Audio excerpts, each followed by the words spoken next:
대한항공 여객기가 어제 저녁 필리핀 세부 막탄공항에서 착륙 중 활주로를 이탈하는 사고가 일어났습니다. 앞부분이 꼬꾸라지면서 부딪혀 찌그러졌지만 인명피해는 없는 걸로 알려졌습니다. SPC 계열사 노동자가 기임사고로 숨진 지 8일 만에 다른 계열사에서 또 손가락이 기계에 끼어 절단되는 사고가 일어났습니다. 강원도가 빚보증을 약속했다가 말을 바꾸면서 촉발된 이른바 레고랜드 사태 후폭풍이 만만치 않습니다. 시장이 더 얼어붙자 정부가 50조 원 이상의 자금을 풀기로 했습니다. 김용 민주연구원 부원장이 어제 구속 후 처음으로 소환됐습니다.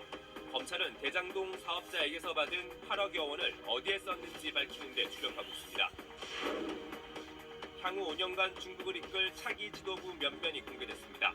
7명의 최고 지도부 모두 시진핑계로 채워져 사실상 1인 지배체제가 구축됐습니다.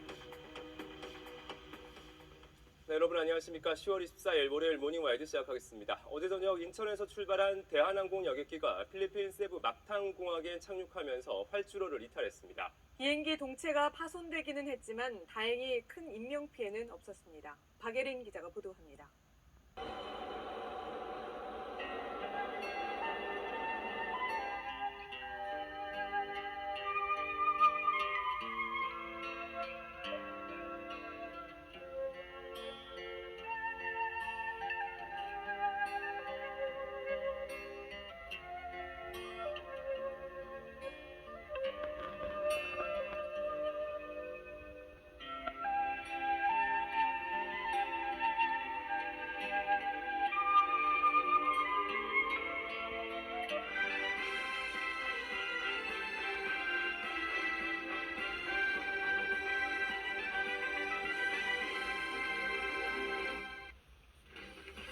악천후 속에 필리핀 세부 공항에 착륙을 시도하던 대한항공 여객기가 활주로를 이탈했습니다. 기체가 많이 부서졌지만 아직까지 크게 다친 승객은 없는 것으로 파악되고 있습니다. 불법 정치자금 수수 혐의로 구속된 김용 민주연구원 부원장이 검찰 조사를 받았습니다. 민주당은 대장동 특검을 수용하라고 국민의힘을 압박했고 국민의힘은 반대의 뜻을 분명히 했습니다. 강원도가 레고랜드 빚보증 철회 의사를 밝힌 뒤로 채권 시장이 급격히 얼어붙자 정부가 긴급 대책을 내놨습니다. 정부는 50조 원 이상의 자금을 투입해 회사채 매입에 나서기로 했습니다. 러시아 국방부는 우크라이나군이 일종의 방사능 무기를 사용할 우려가 있다고 주장했습니다. 서방 국가들은 더 이상 갈등이 커지면 안 된다며 평화를 강조했습니다. 찬 공기가 내려오면서 오늘 기온이 많이 내려가 쌀쌀하겠습니다. 동해안 지역은 비가 내리고 돌풍과 벼락, 우박을 동반한 곳도 있겠습니다. 여러분 안녕하십니까? 월요일 아침 뉴스광장입니다. 밤사이에 가슴을 쓸어내리는 사고가 있었습니다. 인천공항을 출발해 필리핀 세부 공항에 도착한 대한항공 여객기가 착륙하면서 미끄러져서 활주로를 크게 벗어났습니다. 악천후 속에 비상 착륙을 시도하면서 이런 사고가 났는데요. 기체는 많이 부서졌지만 다행히 승객들은 크게 다치지 않은 것으로 전해졌습니다. 방콕에서 김원장 특파원이 보도합니다.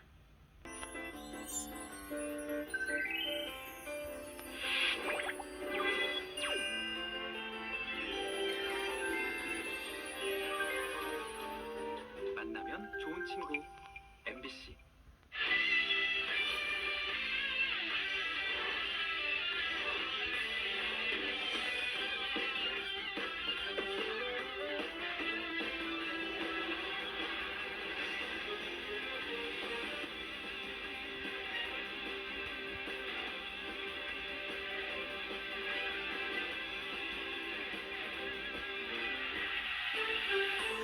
인천공항에서 필리핀 세부로 향하던 대한항공 여객기가 세부 현지 기상악화로 3번의 비상 착륙 시도 끝에 활주로를 크게 이탈해 착륙했습니다. 173명이 긴급 탈출했고 세부공항의 이착륙이 일시 중단됐습니다. 더불어민주당이 현 시국을 검찰 독재와 신공안 정국으로 규정하고 대통령 사과와 대장동 특검이 관철되지 않으면 대통령 시정연설을 보이콧하겠다고 밝혔습니다. 국민의힘은 특검 요구는 물타기이자 증거인멸 시도라며 거부 입장을 재차 밝혔고 시정연설 보이콧은 국회의 책무를 저버린 것이라고 반박했습니다. 정부가 급격히 경색되고 있는 자금 시장에 50조 원 이상의 비상자금을 풀기로 했습니다.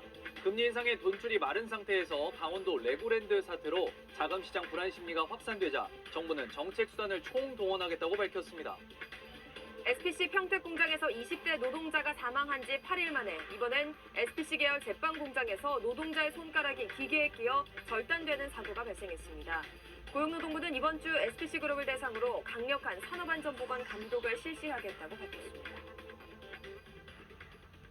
여러분 안녕하십니까? 10월 24일 월요일 뉴스투데이 시작합니다. 173명을 태운 대한항공 여객기가 오늘 새벽 필리핀 세부공항에 비상 착륙했습니다. 활주로를 이탈하면서 비행기가 심하게 파손됐고 승무원과 승객들은 비상탈출 장치로 기내를 빠져나갔는데요.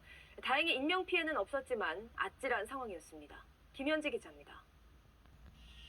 월요일 뉴스데이 여기서 마치겠습니다. 시청해주신 여러분 고맙습니다.